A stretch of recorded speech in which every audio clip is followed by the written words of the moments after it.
My recording is good. Your audio sounds perfect. That was a little bit loud there, but I'm in good range. Okay, so we're going to go live.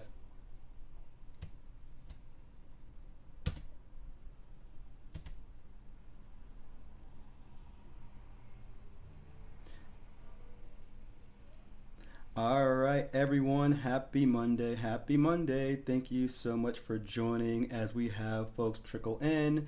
Just wanted to go over some quick house rules here.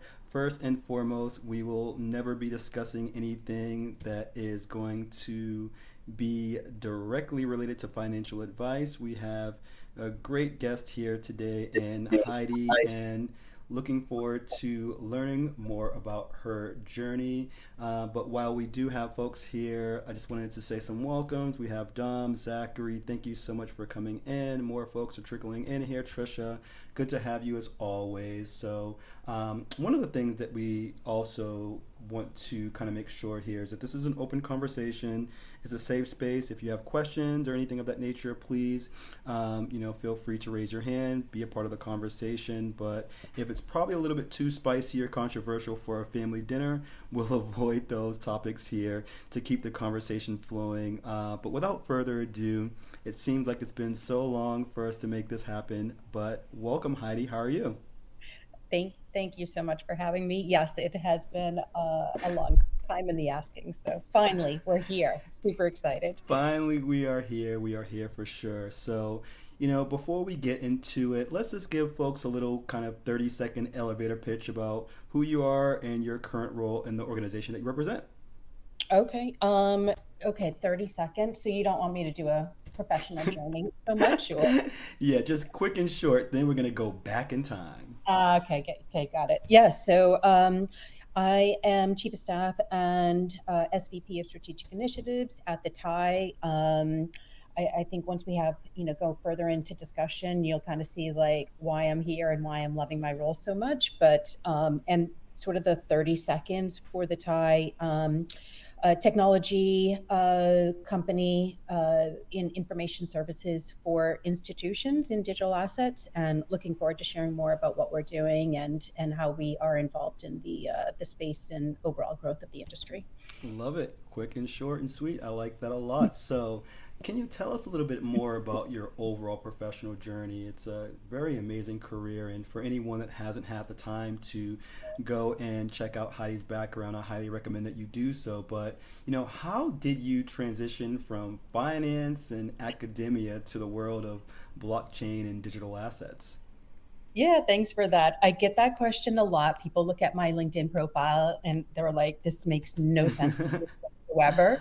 But I promise you, it makes complete sense once I kind of lay it out. But yeah, essentially, like I always knew I wanted to go into finance from like, super early days from like mentors and people that I kind of had high esteem for growing up. So like that was like no doubt in my mind. So landed my dream job at State Street, as many other fresh college grads do, sort of a breeding ground for pulling first year grads out of like college and into finance. So um, had a great run there, like almost 18 years in like a ton of different positions, got to work across three of the major business lines at State Street. When I joined that company, it was like, it still had retail banking, it had bank branches, commercial banking, but under the leadership while I was there, it completely transformed to become like solely an institutional business. And kind of sold off all of its retail products and offerings. So really that was like sort of my entree point to like working with institutions in financial services. For the latter part of my career at State Street, I was part of State Street Global Markets. We were super technology focused, had some of the most leading foreign exchange trading platforms, super competitive. So sort of had that early on insight to like what it looked like to be part of like fintech space. And at the same time, we also had a research partnership with a faculty member at MIT as well as Harvard, and did a lot around, taking theory and how to put it into practice, and really working with our institutional clients on that front. And that's sort of like a precursor that goes into sort of like, how do I transition into academia? So, we did a lot of like conferences with our institutional clients, bringing in like leading academia, not only from MIT and Harvard, but, across the globe and from all the major universities. And so felt like I had a few touch points and a little glimpse to academia from that perspective, although I'll come to find out later that it was like just a very small touch. So fast forward, financial crisis, lots of upheaval at State Street, ended up leaving, kind of exploring, what am I going to do next? And my faculty contact at MIT called me up and said they are looking to bring in somebody from, with strong financial services background, looking to build out a brand new master finance program. It was actually in pilot stage, but it hadn't been like fully approved to go like full on, permanent program at MIT. Yeah. And, this was like, still where the industry was like sort of like in turmoil, trying to like fix itself. So it was kind of an interesting time to be like, a master finance program when like the industry still wasn't back to like hiring pre-financial crisis times. Yeah. But I'm like, okay, let me do this. Could be interesting. Complete like culture shock for me coming from financial services to academia. It was like, oh my God, I felt like an alien had just landed on this planet, trying to figure out the politics, the hierarchy structure. And I don't know, it was like quite interesting, but, kind of leveraging my financial services background, my knowledge, my contacts, it turned out to be an amazing experience, and, building really strong partnerships with faculty as well as industry, and really like, building out the next generation and the future of finance from a talent perspective. And so I always kind of considered my clients were the institutions who would be hiring the students, and the students were my product. So again, sort of that continuation from State Street, where it's like, I am institutional focused.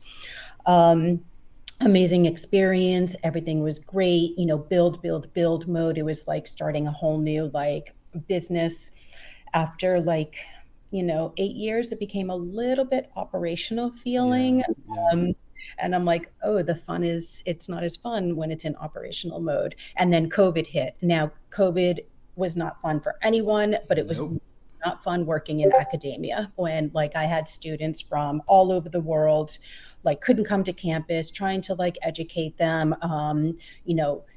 creating, working with faculty on like teaching schedules that accommodated like, all hours of like across every time zone. So I was like, okay, I think I'm done. I need to like move on. And so I'm like, okay, what's next? Well, I'd always been kind of paying close attention to blockchain from a technology standpoint. Can't say that I fully understood it, but like kind of seeked out to like learn more about it. And at the same time at MIT, Gary Gensler was teaching crypto. He was on my policy committee. Like, we worked closely together. All my students were taking like the crypto course, and we're heading into DeFi summer. I'm like, I think maybe I should look for my next opportunity in blockchain crypto. And lo and behold, found this opportunity at Algorand, Layer 1, founded by Silvio Macaulay, who happened to be an MIT professor. So not only, and they also touted themselves as sort of the future of finance. So I'm like, okay, this is amazing. Like, now I have this MIT connection, have this like future of finance connection. So it all made sense. So I left MIT after 10 great years, joined Algorand. Once again, felt like an alien, like landing on like this whole new planet, like looking for a blockchain, like completely different from anything I had ever experienced. Amazing deep dive, like seriously jumping into the deep end without knowing how to swim. Learned so much, and got my family into crypto, which is another story for another day. But kind of, funny that my 70-year-old parents are like staking algo on a quarterly That's basis and amazing. That's awesome. participating in governance and so so yeah, so great opportunity. Like anybody who looks at my LinkedIn profile, it's like no secret that I didn't stay long at Algorand, like just not the right fit from the position and not kind of what I expected in terms of like what I would be doing on a day-to-day basis. Um, and then but at the same time, this opportunity at the Thai became available, and sort of the connection there was a former student of mine at MIT was working at the Thai, and we had stayed in touch because, being both in crypto, and he called me up and said, you need to have a conversation with Josh Frank, our CEO. We might have an opportunity for you here. And two conversations with Josh, and I'm like, I'm bought in. This is amazing. Our flagship product being like the Bloomberg terminal for digital assets, institutions specifically, not a retail play. Like, okay, like this makes sense to me. Like going back to my Bloomberg, using Bloomberg at State Street, having Bloomberg terminals readily available for our students at MIT. Like this makes sense to me. So, and not the craziness of like a token and this, that, and whatever. But so amazing opportunity. I'm so excited to be at the Thai, but like it all kind of like makes sense to me, and hopefully it makes sense to everybody else now that I've shared this. That's so beautiful. And for anyone that's listening, the importance of connections and networking and relationships, it just shows you that you never know who can make an introduction or where these kind of, I would say, relationships tend to take you in your professional career. So this brings us to present day, and you are the Chief of Staff and Senior VP of Strategic Initiatives. So that's obviously a mouthful, Heidi. Can you help us understand a little bit more about what that involves? Yeah. So anybody who's had a chief of staff role, and I think this is like my fourth one. I had a couple at State Street, had one at Algorand, and now here at the Thai. The great thing, or the one thing that I love about these types of positions, especially when they're newly created, which all of them have been for me, is that you kind of get to shape what you do and really leverage your strengths and what you can bring to the table. And no day is alike. Like every single day is going to be something different. So that's what I love about it. But essentially, I work super close across the entire Thai organization. I work really closely with our CEO and co-founder, who I report into, on a number of different initiatives. One from just like, helping to make sure that, communication is flowing across the team as a whole, making sure that like our key priorities are being communicated. Everyone understands like, what it is we're trying to achieve, where we're headed as a company, and how their individual teams and respective roles can contribute to the overall goals and mission and vision of the Thai. I work closely with our large layer one, layer two integration clients. So for those of you who are not familiar with the Thai, we have multiple lines of business. One is our institutional business, which is our flagship Bloomberg-like terminal for institutions who are in digital assets, from like hedge funds, market makers, exchanges, OTC desks, VC, et cetera, along with like a few APIs for our proprietary data. We have a redistribution business working with other platforms to distribute some of our data on their end. And then we have this token issuer line of business, which looks there's a lot of different flavors and variations to that. One part is our token labs, which you can think of as sort of a data science as a consulting. So we have a team of data scientists, access to lots of data, and we understand what institutions are looking at. So we can use all that to help tokens with go-to-market strategies. Um, we work a lot with like heads of business development, heads of marketing, looking at sentiment data, helping them to evaluate the competitive landscape. Are they gaining share of voice? If so, what's driving that? If they're losing it, how can we help them get back to the top? So using our data tools and data science, we work with tokens from that perspective. And now we're also expanding into what I would call sort of corporate access and working with tokens on helping them to raise their profiles and get them in front of our institutional clients. So we have this really unique position where we're like between institutions and tokens and can bring those two parties together, which then leads us into, we're now getting into sort of the events business, which is Yes, tell us about that. super exciting and also like crazy. Like, oh my God, it's like insane. So last November, we held our first institutional conference at the New York Stock Exchange of all places, which when you're going to do this, like to have it at like such a traditional financial like location that everybody knows, like it was just like an amazing opportunity for us to do that. And so, we packed the room with like 350 clients. We had 1,800 on the wait list, but really use the opportunity to bring traditional finance, crypto natives, and tokens all together in one room for, a ton of content around what does institutional adoption look like and how are we going to get there working together and what's needed, where are the success stories, where are the opportunities, where are we falling short. And so we do that all Chatham House rules, no media. We want people to be able to speak openly and freely, particularly if you're coming from TradFi, where, there may be a little bit more skepticism or concerns being a regulated entity and what you can say in that type of open audience. And so, so leveraging the success of our first Bridge conference last November, we're now taking it on the road. We're doing a series of what we call Innovate alongside other major crypto events. So we had Innovate Denver alongside ETH Denver, Innovate Austin alongside Consensus. And again, we're bringing in like almost like 500 people in a room for an all day, content, networking, private meetings between tokens and institutions. And now we're gearing up for the Bridge, our second annual.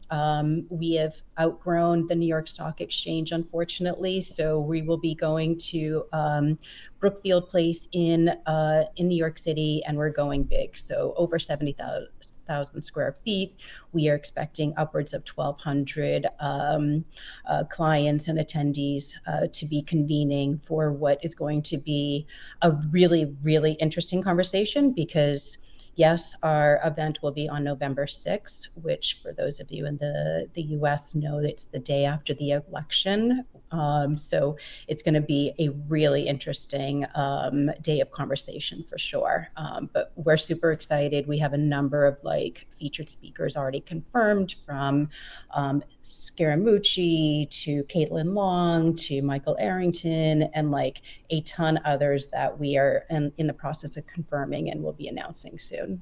That's incredible. So much to look forward to. And this is something that we were talking a little bit about before we actually started our conversation. But for anyone that's listening that isn't aware, working in blockchain, crypto, digital asset space, it can be very intense, and a lot of people probably think that we're crazy for even wanting to be here. So how do you, Heidi, balance the fast-paced demands of not only your work but your personal life and well-being? Yeah, so luckily I love what I do. And I think that's so important for anyone in any career, because if you don't love what you do, like that's just such a drain on you personally and professionally. So I'm super just grateful to be in a position where I just love the industry and being part of something brand new and growing it. But at the same time, I recognize like crypto is 24/7, literally, it never shuts down. And then just how much emphasis of like following the markets is on social is just like this added sort of I don't know, intensity, if you will.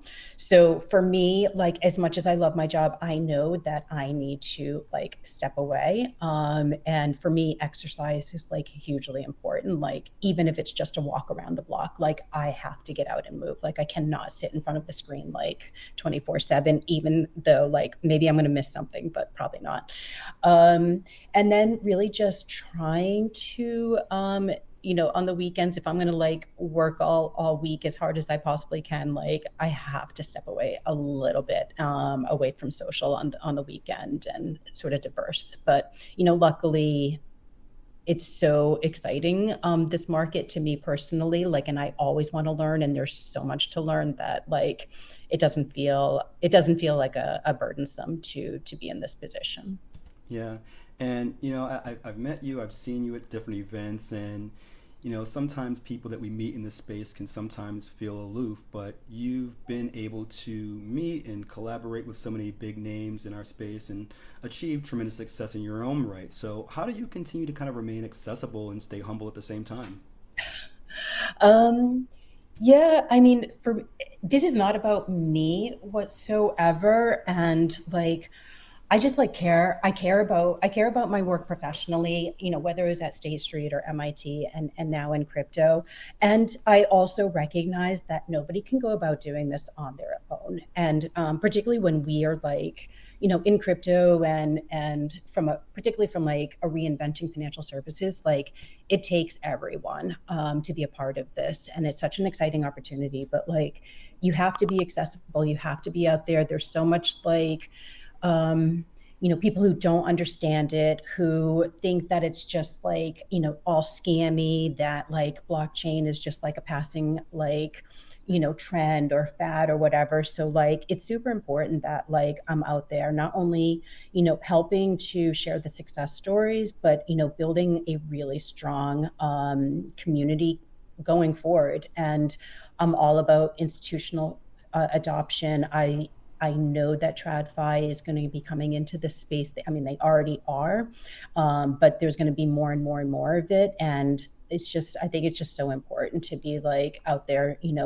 creating, maintaining relationships, having open discussions, learning about what people are doing, and seeing how we can work together. But there's nothing that I personally am doing that I need to.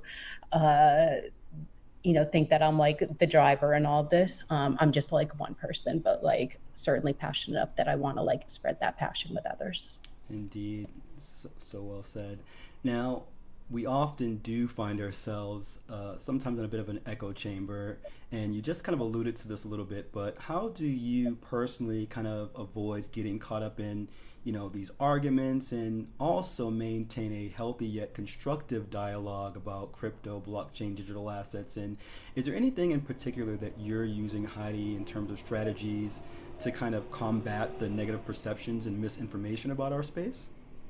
Yeah, I mean, so anyone who knows me knows that I despise and get completely uncomfortable with confrontation. So, um, that I tend to shy away from it, every time that I'm confronted with it. But, I think we're all professionals, and I tend to put myself in professional situations and settings. And for me, it's about just having discussion. Not everybody has to agree with, digital assets or has to invest in it or like, but anybody who wants to at least like have a discussion and learn and hear in both sides. And I'm open to hearing what people criticize about it. I do acknowledge that our industry has not been great at the education front, and we need so much more education. The technology can be complex. The just even engaging in crypto, even if it's as simple as opening up a Coinbase account, like sometimes it's not that easy. Like, we just have to do a better job at educating, making it easier, um, talking about the use cases, which we don't do as much. And then, Yeah. you do hear like, oh my God, FTX, like you blew it up, like, or, it's all about, scamming and rug pulls and like, illegal transfer of money. And it's just like, okay, well, let's talk about the global financial crisis. Let's talk about the Bernie Madoffs. Let's talk about other things that have like blown up that had nothing to do with digital assets. And let's talk about like the technology and what good can come of it and making it, more inclusive for everyone, not just like the elite, cheaper, faster, easier way to like send payments to your family, particularly cross border. Like there are just so many like great things that can Yes. come out of this. And we just need to be open minded and have like a nice dialogue. And yeah, there are going to be people who are never going to buy into it. And that's okay because there are things that others do that I don't buy into. But let's just have an open conversation for sure. Yes, the need to have the conversation persists for sure. And looking back at last year and maybe the year before that, and I don't like to kind of get into these titles, bear market, bull market, whatever the case may be, right? There's cyclical times and ups and downs in any industry, but how can a bear market be an opportunity? Trevor, are you there? Sorry about that. Had myself on mute. Look at that. I'm probably talking. You're like, I think I see something going on, but he's not saying anything. So my question for you, Heidi, is so last year obviously was we had our challenges in our industry for sure, right? So bear market, bull market, you can call it whatever you want. It's cyclical nature of our industry, but how can a bear market really be the perfect opportunity to cut through the noise and be more intentional with marketing communication efforts? Yeah, that's a good question. I mean, nobody likes to operate in a bear market, right? But for for those that were in a position that they had the runway, because there's a lot of like startups in this industry. For those that are lucky enough to get through it, I think a bear market can be useful in terms of like really just like, okay, what is the focus, and really like let's heads down, let's really understand what our clients need. How can we help our clients through this time? Let's continue to innovate to the extent that we can, be really in this like build mode to the extent that we can so that we are well positioned, not only for us, but for our clients as soon as the bull market hits again. I think it's a great time to really focus like on, building trust and credibility. However, you can do that through your marketing communication efforts. Really show that you're in this for the long run, that you are, you have empathy on like what others may be going through in the tough markets. But overall, just showing resilience and innovation, and anyone who can do that, I think will come out stronger. Bear markets can be good at kind of like getting rid of sort of like, I wouldn't say noise, but there are so many projects and you kind of like, how do you fit into this? And like, so it does a little bit of cleanup through the bear market, which I think Yeah. is helpful. But I'm certainly glad that things have like seemed to have turned for the more positive. And, I am very optimistic about, the rest of this year and going into 2025. Awesome. So am I. So, wow, time is flying by here. I can't believe it. We're already at the halfway mark. So, if anyone in the audience has any questions for Heidi, wants to contribute or jump in, please do raise your hand and we'll do our best to get you up here on stage. But the next question, I really want to kind of shift focus more to the tie and to help our audience and people that are listening today or they may check into some of the recordings in the future here. What's something that really makes working at the tie special? And can you help us understand a little bit more about like the culture and really some of the initiatives that you're doing and pushing forward in this year and the near future to come? Yeah. So, yeah, the culture. I have the amazing opportunity to work with a lot of DGens.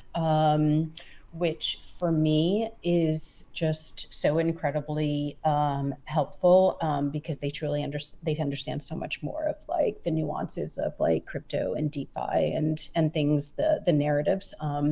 So just from that perspective, just a culture of like just really like passionate, crypto curious, people who like want this industry to succeed and to thrive in the long term. And so that's sort of who we tend to attract to the tie, and who we look for is like those that are really passionate about what we're doing, and what the future holds for the industry as a whole. So for me, that is like really exciting. I mean, we are a startup. It is like fast paced. We are lean in terms of resources. I love that, nothing is beneath anyone, like no matter what your title. And like, there's no better person to show this than our CEO and co-founder, who nothing is beneath him. He will like roll up his sleeves. He will do anything that he would expect anybody else to do. And that's really part of the culture as well, that we're all in this together. And when there's a lot going on, and you don't have a lot of like excess resources like larger organizations tend to have, like you all have to be like all hands on deck. And we do that on a day-to-day basis. Like we bring it every single day. So that's sort of the culture at the Tide, like just very collaborative and super focused on how are we going to succeed and how are we going to help our clients succeed. And speaking about success, how do you measure success, not just in terms of professional achievements, but also in terms of really kind of personal fulfillment and the positive influence that you have on others? Yeah, so success for me is, at the end of the day, like loving what I do, and thinking that I am playing a part in like a bigger picture and bigger story. Sure, like love like promotions along the way or acknowledgement of something that like I do, but at the end of the day, it's really about how are we going to come together and like really make this a thriving industry. And that goes back to like State Street as well, in terms of like everything we were doing from that standpoint, and working with our clients, and from even more of like a traditional financial services, and MIT building out a brand new like master finance program. Like at the end of the day, it's all about how is this going to have a broader and bigger impact on financial services as a whole. And so that's where I'm like focused, and how I measure success. It's not necessarily what I do personally, but like as long as I'm like learning every day and feeling fulfilled and feeling like I'm making a difference, to me that is success. And really helping to be a part of that at the tie is what brings me to the table every day. Like make sure that I'm giving it my all. And on the flip side of that, and I know this is a personal question, so I appreciate you being so candid. Has there ever been a time, or can you ever share a story about a particular time where you, Heidi, faced significant adversity or even maybe self doubt? And really, what was your source of strength during that period, and how did it influence your approach to kind of being able to overcome future challenges? Yeah, so I tend not to talk about this a whole lot, but I'm happy to share with you and all the listeners joining us today. I would say like probably the biggest transition for me that I ever went through from a professional standpoint was what I alluded to earlier, when after almost 18 years of giving it my all to State Street, and then having like the financial crisis hit us, a major change in executive leadership of where I was working at the time, which led to me and many of my colleagues like being ousted from State Street. And that was like, oh my God, I cannot believe that just happened. Like I have like dedicated the last like nearly 18 years of my life to the Mm. company, and like you know my life was like that company, which in hindsight, which seemed like so ridiculous now. Um, but at the time, like it's like, okay, what am I going to do now? Like, and I have to like not focus on like the downside, but I have to be like, okay, what made me successful at State Street? Like, Yeah. what did I love about being there, and what did I not like about being there, and like how am I going to use this and like find what's next for me. And like it took a long time. I'm not, partly some of it market conditions, and partly of just me like, okay, I need to like regroup, I need to reset, I need to reinvent myself. I need to identify like what are my transferable skills, what are Yes. the Yes. skills I want to use, Yes. and how am I going to leverage my network. And I did, and I regrouped. I spent some time, like, luxury, I had the luxury of like a little bit of time on my hands. Like it wasn't like I had to like get a job like immediately. Mm, Goodness. I spent a little bit of time traveling and like kind of regrouping and really like soul searching. And yes. then one thing leads to another. Like you just never know where a conversation is going to go. You never know where your next opportunity is going to come from. And like somebody in my network calls me up from MIT and says, come join us. And I'm like, why? Like, I don't know anything about academia. Why am I going to do this? And one thing leads to another, and like, oh my God, amazing opportunity. And which now leads me to the tide. Like you just never know your path. But looking back, what was seen to be like the most like horrible days of my life, like have now, like, I understand, like I wouldn't be here today if that hadn't happened. Yes. Not that I'm grateful, but at the same time, like I recognize like things happen for a reason and you need to make the most of them, no matter like how bad it seems in that moment. Yeah. There's this quote, that life doesn't happen to you, it happens for you. So what you make out of it, that's all up to you. So thank you so much for sharing that. And, I may get some flack for this next question, but I think that, we should still address the elephant in the room and your experience working across various sectors, finance, academia, now blockchain and digital assets. Have you ever encountered any kind of specific challenges as a woman in these traditionally male dominated fields? Yeah. I mean, I don't know. Why does it always feel like I'm the only woman in the meeting? Three times over now, across three different industries. But yeah, I would say like, I mean, the biggest challenge for me, and I know it's still a challenge today, so I don't have the answer solutions, but when I talk to women today in business, like I feel like not much has changed. But for me, the biggest was like, how do you balance career and family? And not that like my male colleagues don't have to do that, but it's different. Like they're not carrying the child for 9 months, and they're not taking a leave of absence that may or may not, Yeah. set them back in their career professionally. And like, it's a lot to like try to manage that and balance that. And like, I worked with a ton of like mostly all male colleagues that had, stay at home, wives that like managed the house and did this, that, whatever. And like, I didn't have that luxury. Like, it was like, we were, everyone had a job to do. So like that was probably the biggest challenge. And then not beating yourself up, like, because when you're in that position, like that's two full-time jobs, if not more. And like Yeah. Yeah. you like, and typically if you are like always like holding yourself to the highest level, which I tend to do with myself, like you can't win on an all the time every day on both fronts. And so some of the best advice, like talking with other women colleagues who have gone through it, it's like, don't beat yourself up. Like, on a whole, you're going to do amazing across the board, but there are some days when you're going to be like a horrible mother and a great like worker, and the next day it's going to be the opposite, and at the end of the day it's going to balance itself out. And so just trying to like keep that perspective. But that was probably the biggest challenge that I faced.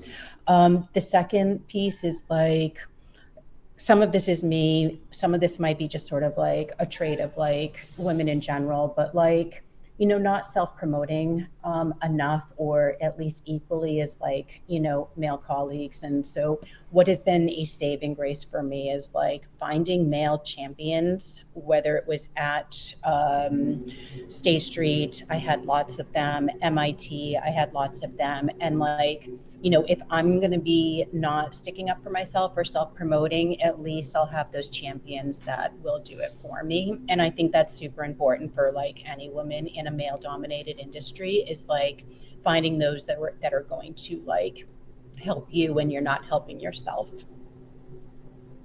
I think that's incredible, and thank you so much for sharing that. And this kind of leads us to the next question I have, and I know that you are super involved. If anyone doesn't know that you volunteer a lot and you also mentor others, along your professional journey. So, what do you find the most rewarding about mentoring others in the field, and what advice, if any, can you give to those that are either looking to start a career in this industry or potentially thinking about it?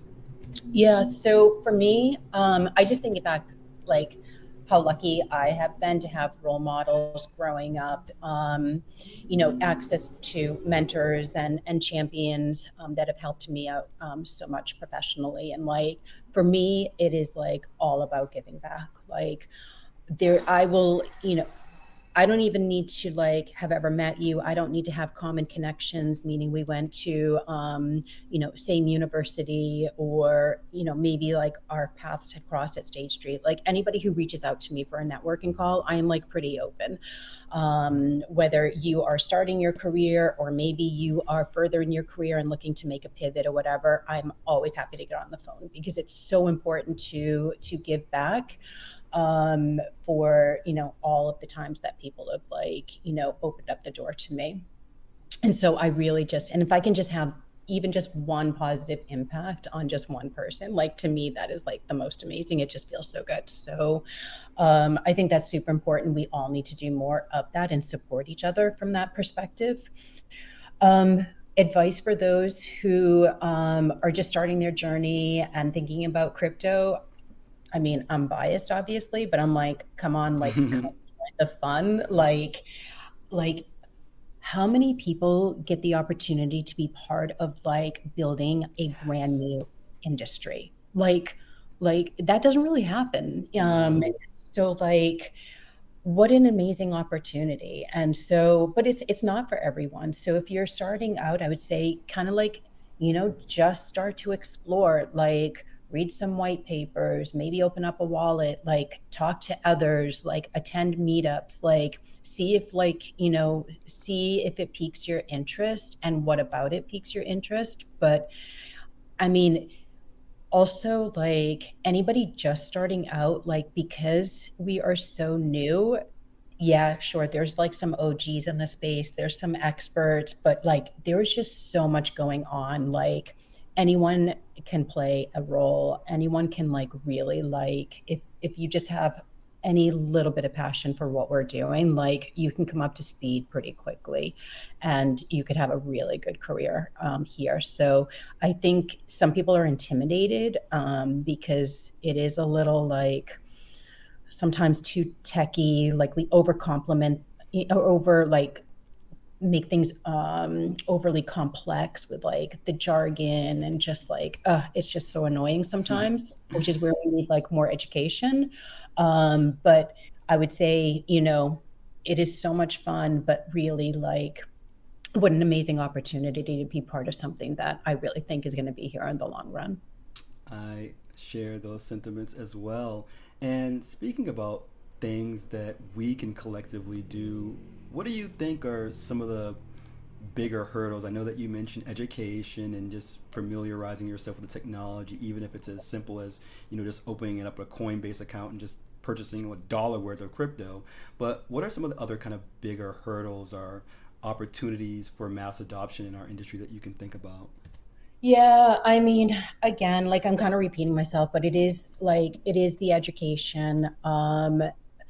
Partly from just like what is blockchain and like, I mean, eventually, and we're already starting to see this a little bit. I mean, eventually it's going to be less about the underlying technology. That's just going to be there. It's going to be in the background. You're barely going to know it. Like literally, I was talking with having dinner with a friend week before last, and we were talking about Polymarket, which I don't know if Yeah, you're yeah, yeah, yeah.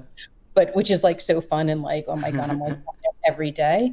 But like he didn't even know it was on Polygon, which I think was like so funny. And like that's kind of interesting. Like eventually, the most successful, one of the more successful dApps out there, and like, people didn't even know like which chain it was on. Like that's kind of like where we're headed. And I think that would Yes. be like sort of a success story. But again, it's like it's education, it's making things more easy to use. Like, I mean, on and off ramps, like bridging, like it's overly complex to try to do like the most minor thing. It Like I is. Yeah. really wanted to purchase like a brand new meme coin on Solana today, and it was just like, oh, I should know how to do this so easy, and it's not easy. And if it's not easy for me, then it's not easy for a lot of people out there. Yes.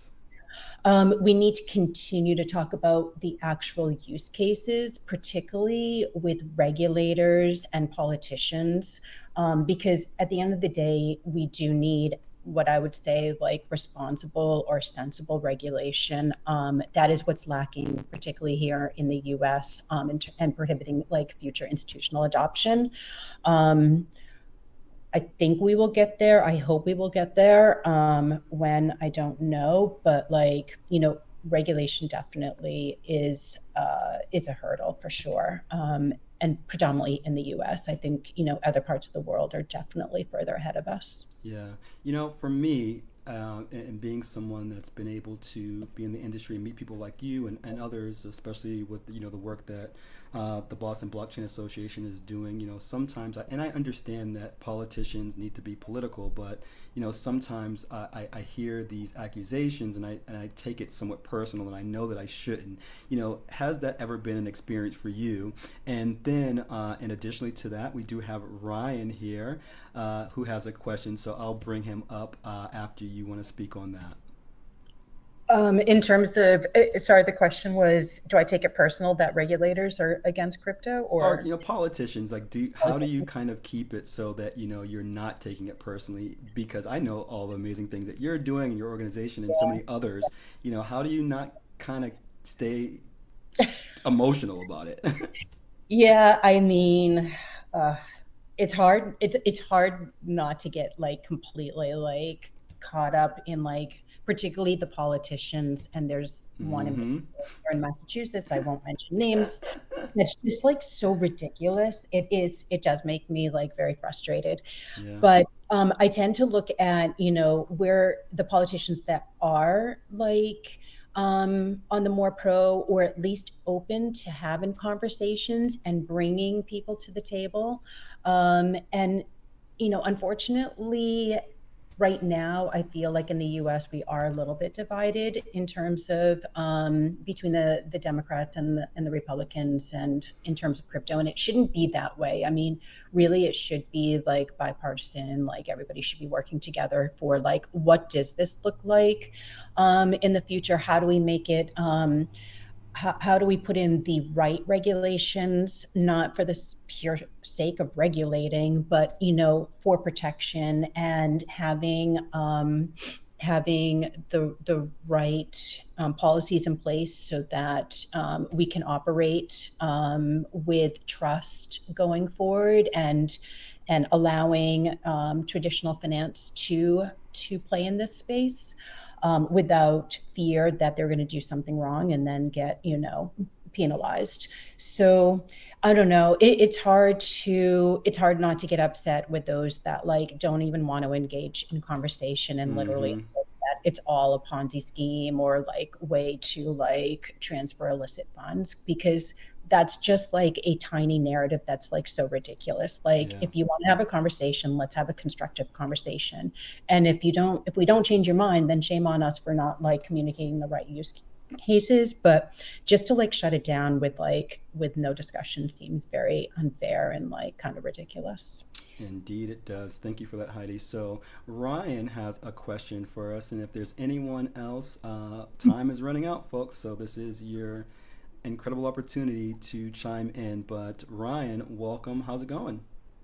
I'm doing well. Thank you, Trevor, for having this whole conversation, and Heidi for being here as well. Thank you guys for the little platform here. Heidi, my question is, with a lot of students coming out of like computer science and other backgrounds, how would you see what kind of skills do you see as important? I know you touched on this a little bit, but what skills do you see important to have people join the crypto industry? Because we talked a little bit about reading some white papers and kind of getting up to speed on the technology. I was just curious, what other aspects do you see as important for this space? Yeah, thanks, Ryan. Good to see you on a Monday morning, or Monday afternoon.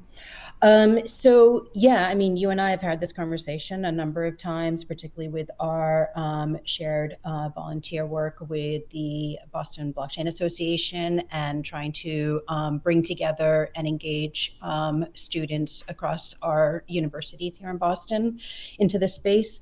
I think, yeah, I mean, having some of those technical skills is a start, but it doesn't have to be just computer science. I mean, there are roles and opportunities across pretty much every area of studies, whether it's marketing, communication, community building, even finance without the computer science background. So I think it goes back to like learning about the industry beyond just the technology, having discussions with those that are already working in this space to kind of figure out like what does it mean, where is it going, is this the right fit for me, and then thinking about finding opportunities for that role. But it doesn't have to be. I think that's like some of the confusion too for me personally. I feel like is like it's not all about just having the technology skills. Like sure, like if you want to be an engineer or whatever, yeah, you're gonna need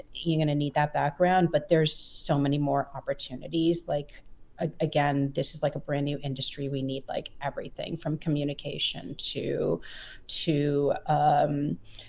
product development to just literally everything. So there are so many opportunities. Awesome. Thank you so much for that, Heidi. So we're running out of time here, and I'll leave this as the last question. But looking back at your career, and so far you're obviously nowhere near being done, but what legacy or impact do you hope to leave both within this industry and beyond? Um, I don't know. I feel like I am approaching the end of my career, but thank you for that. Um, yeah, this is an interesting question. I mean, for me, I mean, I want to be. I just success to me is just knowing I gave it my all and had fun at the same time. I want my legacy to be that my commitment was my work ethic, day in and day out.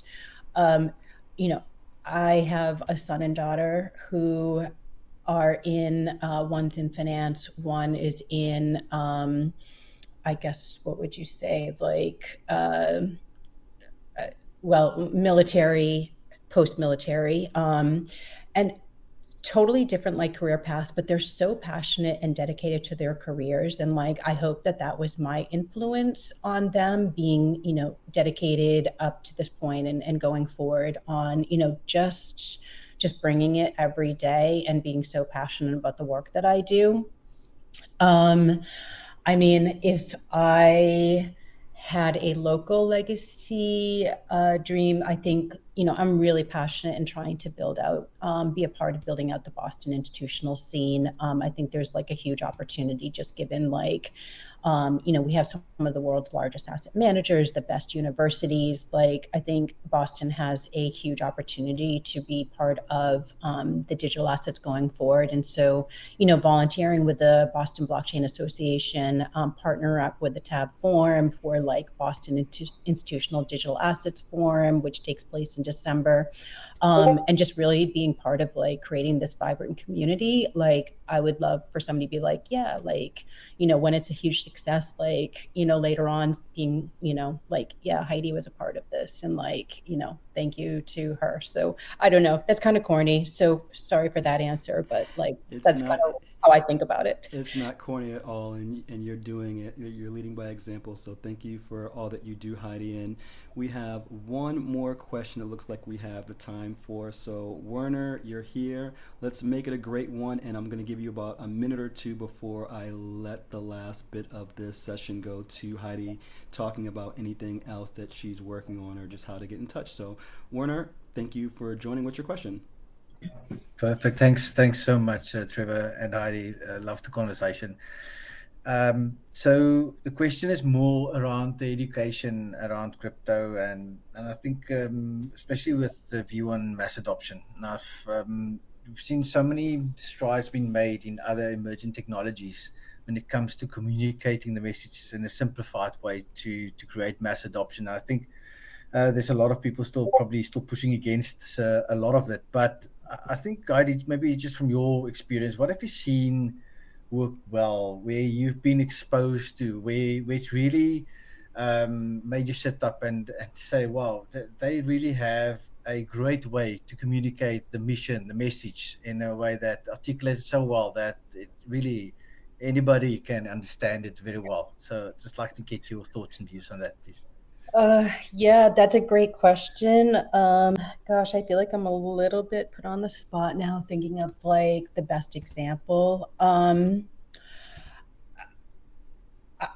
feel like, honestly, maybe the conferences, whether it's even just the Boston Blockchain Association, for example, and I know there are other similar organizations out there that are doing similar things, but just like having an open community and bringing like, you know, subject matter experts in terms of like leading conversations and engaging people in conversation. And, I've been to meetups in like, other cities across the United States. I go to a lot of conferences. I go to a lot of side events. I feel like just getting out there and having, open and honest conversations, listening to panels and engaging. I can't think of one example where I feel like, somebody is like, sort of the poster child of leading the education, but I think everybody has a role to play no matter where you sit in the ecosystem. From, we're trying to do our part at the Talley with our institutional events. We host quarterly webinars with different protocols, trying to get the message out. I work with CIMIC, which is the Crypto Market Integrity Coalition, which was founded by Solidus Labs. We do a lot around education for the masses and the mass adoption. So I think everybody has a part to play in the education. We all need to do it together. I don't think it's the responsibility of like any one particular entity or organization. And I would say, just like one final comment on this, I think universities could do a better job. And I've had these conversations with presidents at a couple different universities here in Boston about like, they could really play a pretty big role in terms of the adoption of like, not teaching the blockchain from a technology standpoint, but from a use case standpoint. And I don't really see any universities out there doing a good job on this front. And so I think there's a huge opportunity at that level. Wonderful. Absolutely fantastic. Well, thank you so much, Heidi. I appreciate you for this incredible conversation. And I know that I was being a nuisance and continuing to ask you to do this for months and months and months, but here we are, and I think that this has been a very great conversation, one that needed to be had, no doubt. So with the last few minutes here, are there any things that the Talley is working on, any other kind of initiatives or anything that you're involved in personally that you want to leave with the audience? And what's the best way for folks to get in touch with you if they're interested in just learning more about any opportunities that you have or just wanting to contribute and be a part of this? Yeah, thanks for this opportunity, and thank you for continuing to harass me, as you say, to get me on this. Like I said in the beginning, long overdue. But yeah, I would say just from the Talley perspective, like, you'll see we're doing a lot. We are so excited about the bridge coming up. So like, check out the bridge website. If you want to get involved, you can apply to be a speaker. There's sponsorship opportunities, and follow us on socials.